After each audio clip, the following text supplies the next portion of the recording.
Welcome to the Industrial Talk Podcast with Scott MacKenzie. Scott is a passionate industry professional dedicated to transferring cutting-edge, industry-focused innovations and trends while highlighting the men and women who keep the world moving.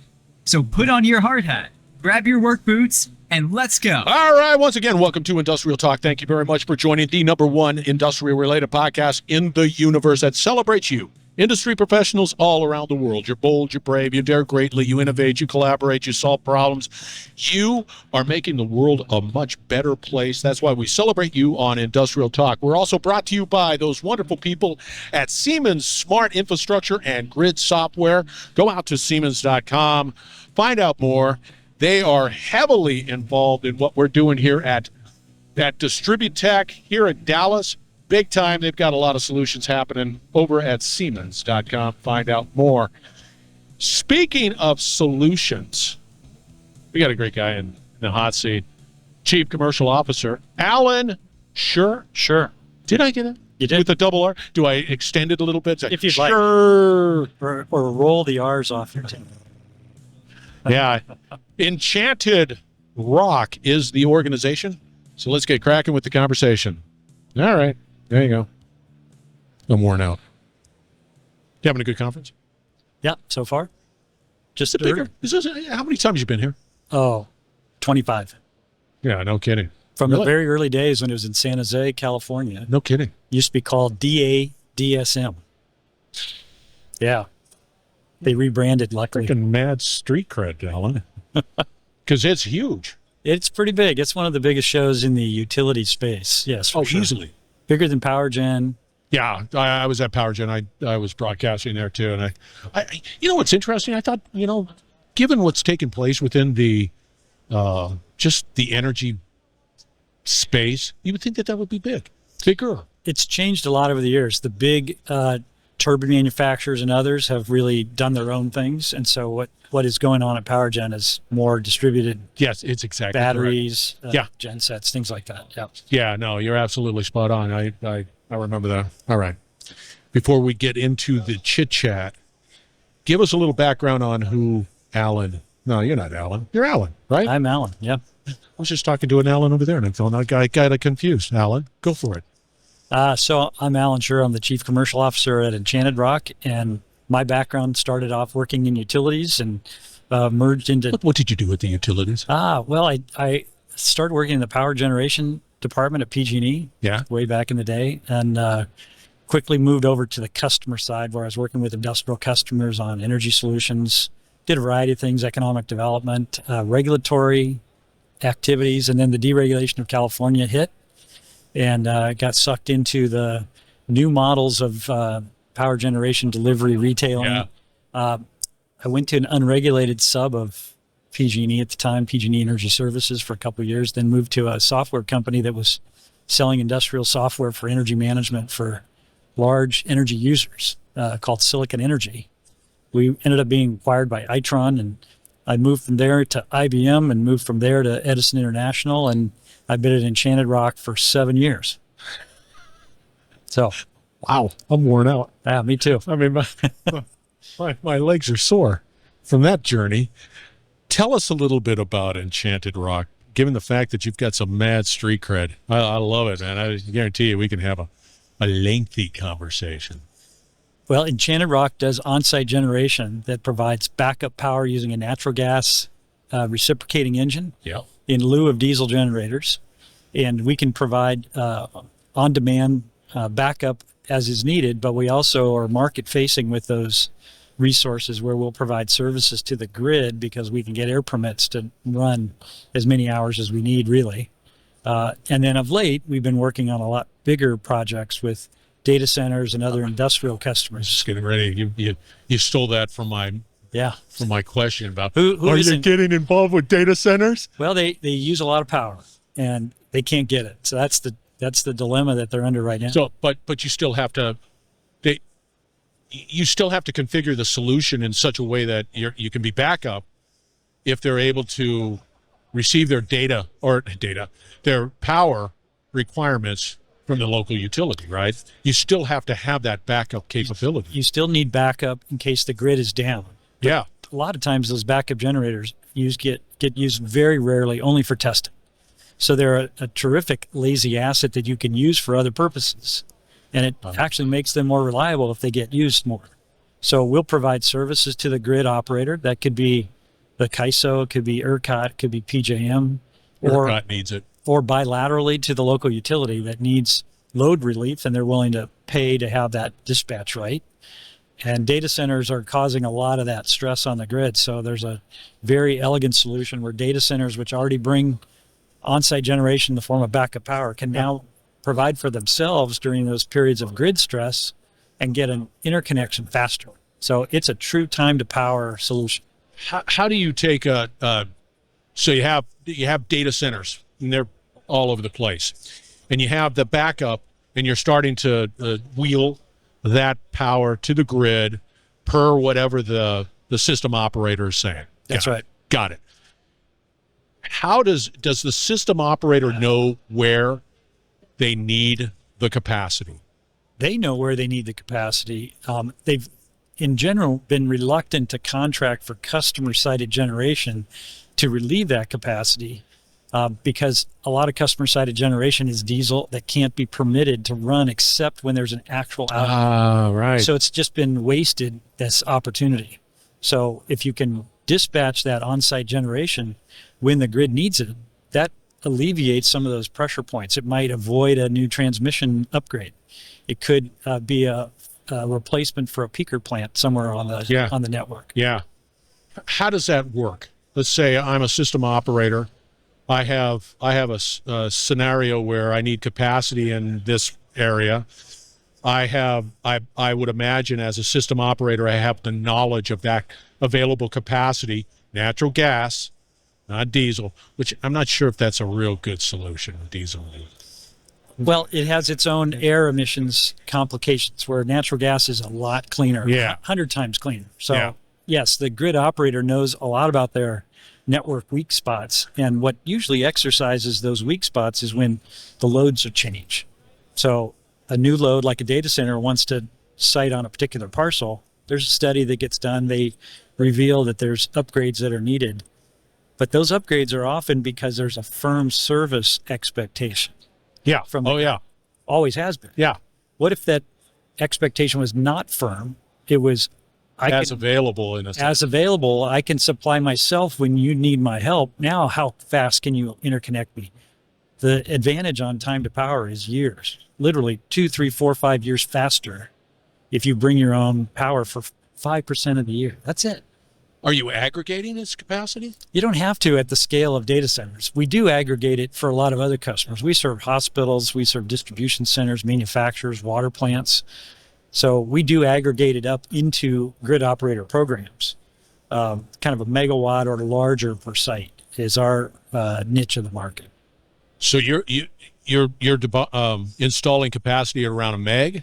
A meg or bigger. Meg or bigger. What's your largest unit? The largest, we just gang units together. So the unit is the same every time, but we have some sites that have over 100 generators at the site. Each unit a meg? Half a meg each. Half a meg. And you can have as many as you want. Pretty simply deployed. I mean, it's really assembly. It's not heavy construction. They come off the truck pre-tested. They drop onto a raised base that has all the wiring and piping in it and get connected up. So we're on site for a big project in a matter of 3 months, not longer. Are you vertically integrated? We do the EPC. We manufacture the generator. We do the O&M. We do the market-facing work. We finance it if the customer doesn't want to own it. Yes, vertically integrated. That's the only way to really provide that assurance that it's going to work when there's an outage. You can't leave to chance some of these handoffs that take place. Don't you just let the capacity... I'm still sort of stumbling on calling that capacity as I'm a system operator. Is it better for your assets to be just running? Let's say I don't have to call.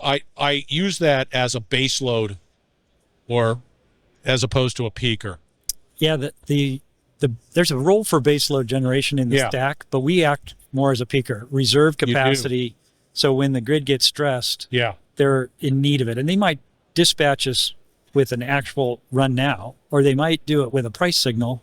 Says the opportunity is there you right go. now. Run if you'd like. You get paid if you run. So ERCOT's that model, right? It's scarcity pricing. Price changes every 5 minutes. We watch those prices. And then you determine when you can come on.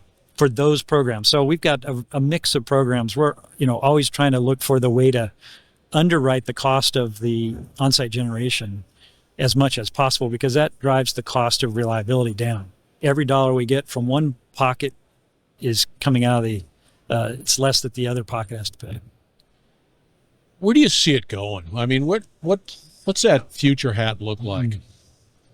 Because again, it's dynamic out there. I think nuclear power is going to be the Yes. future. 10 years. Is it always 10 years away, or are we starting to close in on that? When I was doing line work, it was always 10 years. The attitude of the American public is actually pretty supportive of nuclear power. Generationally, younger generations are much more supportive than the ones that were around when 3 Mile Island happened. Yeah, but the technology is, I'm a big fan of nuclear. It's very solid. Yeah. It's happening all over the world. We should take advantage of Yeah. it. And take advantage, but then remove some of the hurdles from a regulatory perspective, because it's, Absolutely. come on. But we need solar too. We need batteries. We're going to get a mix of technologies, and there's still a role for dispatchable gas assets that are the resource of last resort when you really need Like a dispatchable cogen type of capacity. thing, or Well, we like a don't. turbine. It could be a turbine. We do it with receps. It's a gas-based Yeah. resource where you're tied into a pipe that's got plenty of fuel and you can run as long as you need to, not 4-hour duration. What about 4 days? 40 days. We can do that. Don't you? Cycling on and off and up and down, doesn't that provide unusual wear to your assets? That's what a turbine, that might be more wear and tear. A recip engine loves that. No kidding. It's a recip engine is no different than a boat engine or a heavy duty truck engine, and they're cycling on and off, starting many times a day. That's true. So they're fine with that. And if they're maintained properly, they'll last forever. Well, not really forever, but I understand. quote unquote, quote, forever. Forever. Yeah. So it's a new way of thinking about dispatchable capacity to support the grid. Use customer-sided on-site generation that's really dispatchable, provide visibility to the control room operator. They can see our units and their state of readiness. They know if they push the button, how much load's going to get displaced, and then if there's any left over, export it onto the grid. Megawatt for megawatt, they'll see. When I was with Edison, I was negotiating power purchase agreements, and a part of that was, here's a geothermal, and it's a firm contract. No, this is as available, that type of thing. Right. The thought of these smaller assets, we just never crossed it. It was always go big or go home, in a sense. Your solar plant needs to, take up a, small state. Well, the architecture of fault tolerance has actually been pioneered in the IT world. So data centers have thousands of computers, not one big one, thousands. Yeah. So they get mass production benefits of scale economies, and they have fault tolerant design, so that if one of them is down for service or fails, they don't lose the whole data center. We're doing that to the power architecture. Yeah. So that site that has 100 generators, if one of them is down for maintenance, 99 are working. They're operating. Yeah, from my perspective, it's the LED lighting. If one goes out, I can't stare at it. That's right. Same thing. A Tesla has 7,000 batteries. How many? 7,000 battery cells. No in way. A Tesla. Really? Yeah. But we don't know that because it's just a highly reliable design. I have to ask the question. Don't reach over and slap me on the head. The AI. Are you guys dabbling in that? Are you seeing some benefits associated with your model with, analytics? Well, so we are vertically integrated. We have a NOC in Houston that monitors all of our sites. We've got 370 microgrid sites operating and 2,000 generators. So we collect a ton of data. We are mining that data. You can call it AI if you like. No, I don't want to call it that. We're mining that data for pattern recognition for modes of failure that might be precursors so that we can do proactive maintenance and avoid a failure of the engine. Yeah, see, and that's a whole other conversation, is that, well, how do you manage those assets in a way that you're pulling the data, looking at the insights associated with that data, making tactical decisions, and being able, instead of a catastrophic failure, run to fail, you deploy the necessary maintenance. It's one of the advantages of standardizing on a single modular generator. Now we have comparable data across all of our sites. If we had lots of different models and sizes, we wouldn't be able to compare it. We might see something but not know what we were looking at. Yeah. Well, now we can really tease it out of the data. I have to ask the question about location. So the world of these assets in Texas might differ from, Maine. Yes. They just are. Do you also normalize that data if you're, you get the question. Yeah. So what might change would be the environmental conditions, temperature, humidity, and we would normalize it so that we would look at comparable patterns for the same temperatures. We've got sites from California to the mid-Atlantic and from Chicago down to McAllen, Texas. So we've seen it all. You've seen it all. Yeah. Allan, how do people get a hold of you? EnchantedRock.com or Schurr, ASCHURR at EnchantedRock.com. You're out on LinkedIn? I'm on LinkedIn. You gotta have your stat card out there so I can grab the link and then stick it in Industrial Talk. All right. You have to do that. You were great. I love that conversation. Thanks, Scott. Well worth the wait. What? All right. His name is Allan. We're going to have all the contact information for Allan out on Industrial Talk, so fear not. He's a good one to connect with. At least he has, as you could tell in the beginning, he has mad street cred, utility street cred. Yeah, we need a beer or two. That'd be great. I'd love that. All right, we're sponsored by Siemens Smart Infrastructure and Grid Software. Go out to Siemens.com and find out more. You will not be disappointed. They're wonderful people. We're broadcasting from DistribuTech. It is in Dallas, Texas. And if you're in the world of utilities, transmission, power generation, or all of the above, you need to be at this event. It does not disappoint. We're going to wrap it up on the other side. Stay tuned. We will be right back. You're listening to the Industrial Talk Podcast Network.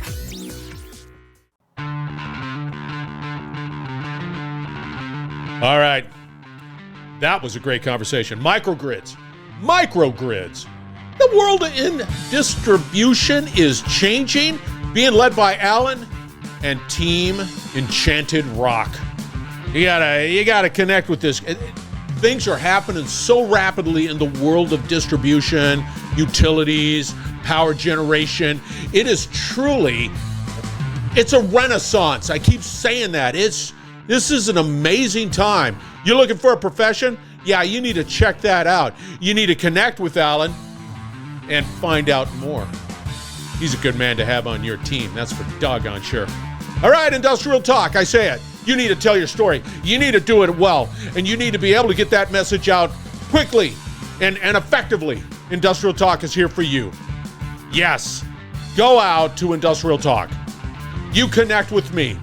You have a conversation with me, and we talk about how we can amplify your message. Let's have a good time. Be bold, be brave, dare greatly. Hang out with Allan. Change the world. We're going to have a great conversation shortly.